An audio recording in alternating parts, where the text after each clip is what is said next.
as a Zoomer take back my privacy? Or what is out there permanently lost? Like, how do we balance our privacy and the use of consumer devices? What can I do to protect myself other than giving up all technology, which really isn't practical in today's world? Yeah, I mean, this is the central question.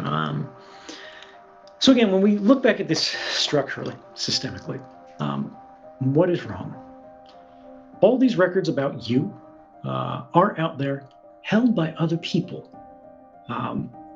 Now, the information is about you, but it's owned by everybody and controlled by everybody but you. How can it be that the phone company has a record of everywhere you've ever been, every phone call that you have ever made, because you're young enough to be within, that 1987 that AT&T is holding call records going back to, for example. How can it be that they have it, they control it, and you have no say over it? Currently, employers are allowed to secretly monitor employees, as no federal law exists that requires them to inform their workers about surveillance. This is a failure of U.S. law. The U.S. is basically unique in developed democracies in that we have no basic privacy law. We have only the Fourth Amendment, which only binds the government, state and federal, primarily federal, in certain cases state. Corporations are basically free to do whatever they want. Some employers are turning to software to monitor what their employees are doing all day long.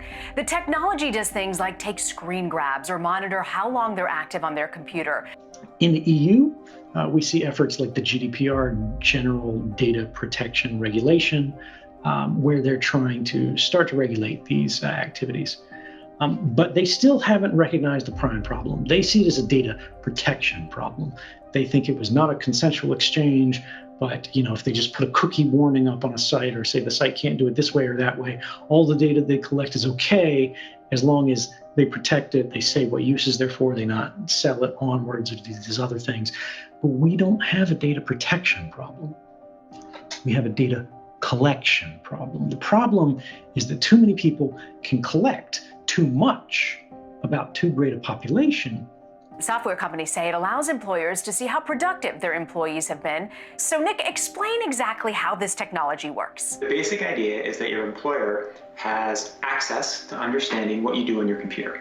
It can be through your webcam. There's some systems that allow the employer to watch you at any moment. And there's some that constantly photograph your screen, like every 5 seconds, and can almost create a rolling video of what you're doing at every point. So they can see every single thing you type in, and at the end of the day, your boss or somebody in the human resources department can see all the things you type. And then it's theirs.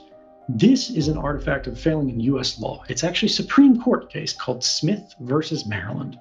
It's a 1970s vintage court case that's basically about threatening phone calls made to some woman. And this woman had a suspicion that she knew who the person was, because after one of these, breathy phone calls or whatever, she saw some creeper driving real slowly past her house. And so she wrote down her plate number. She calls the police. She says, "Can you look into this guy? Is he the one who made these phone calls?" The cops could have gone and gotten a warrant and gotten those records, but they didn't. They figure we'll just go to the phone company, we'll just ask them to share the records, and we'll see. Plate number's either the guy or it's not. Open and shut case, right? It was the guy, right? Creeper's gonna creep. Now, his defense attorney said this was a violation of the Fourth Amendment and everything like that. He had a privacy interest in these records. They could not be expected to have been known, and the cops needed a warrant to get it. And they should have needed a warrant to get it. But the courts knew the guy was a creeper, right? And so they were reluctant to just let him walk. And at the same time, the cops had a reasonable suspicion that it might be this guy. And they weren't getting the records from the guy. They were getting the records from the phone companies. And so the way the courts threaded this needle is they went, well, they were the phone company's property.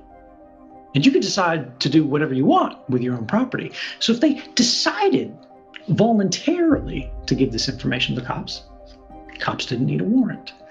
And this went all the way to the Supreme Court, and the Supreme Court actually agreed because it's the 1970s. It's one creeper making a threatening phone call.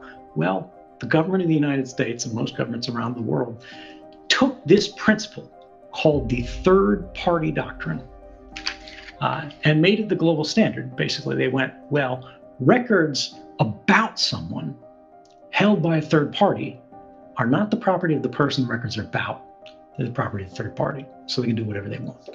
We take a number of data points, be it a CRM tool that they're currently using, a phone system like a Vonage, an email system.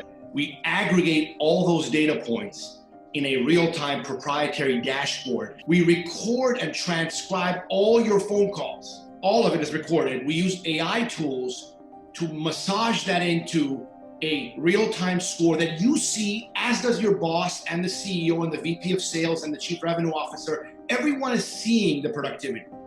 This made sense in the 1970s.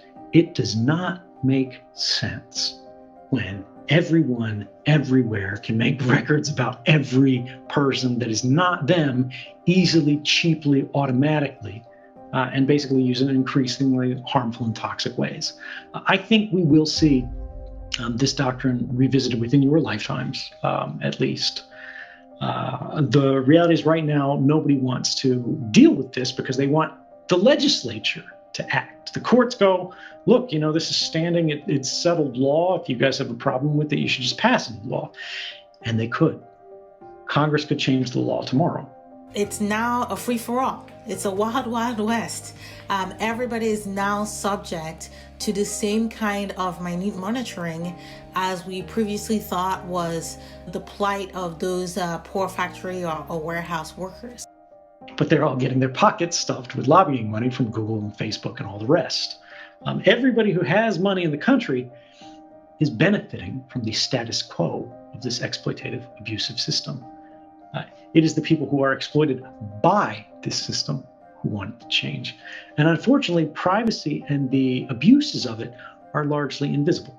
We increasingly find that employees are willing to forego some of their privacy in exchange for jobs, particularly in the current economy. Every morning you come to your desk, you have an email from us.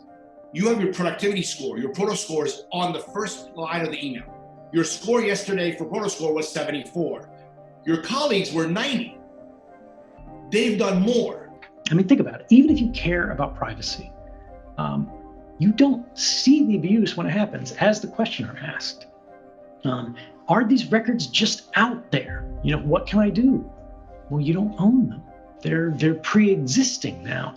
Even if you became an absolute, super CIA ghost, went off the grid, lived in the woods, everything from your prior life to that date is still out there. They know what you like to read. They know what you like to eat. They could try to make inferences if you ever come back on the grid, even with a completely different identity, because they know there's only one guy in, this backwoods part of Iowa who wears these kind of shoes and drinks this kind of coffee and, blah, blah, blah. Is that right? It's not right. We know that's right. The thing is, there is no enforced ephemerality of records. By ephemeral, the property of an ephemeral thing is something that disappears over time. It's like a rain the next day, it evaporates off. There obviously has been a huge upsurge in the use of this software while everybody has gone to work at home. And some of that will stay even when we return to work. We're going to have a whole different kind of surveillance added on top of the work from home surveillance that we've gotten in the last couple months. Today, people can create these records and basically hold them for as long as they want. So as data storage capability increases, they hold records for longer and longer periods of time, which represent increasingly greater slices of our lives. Now, particularly when we get to things like the rights of children, a kid born today, who is subject to all of these systems, they talk to Alexa too. They say, okay, Google. They don't even know what Google is. They think Google is just the thing that gives them answers, right? But it is recording these interactions. It is padding out their new permanent record. How can it be that we can say they consented to this? They can't enter into any other kind of contract, right? They're below the legal age of majority. And so I think as we look at these things in a more reasoned way, we'll recognize businesses should only be permitted by law to hold records for the basically minimum necessary period to process that transaction, right? Like, for example, let's say you buy something with a credit card.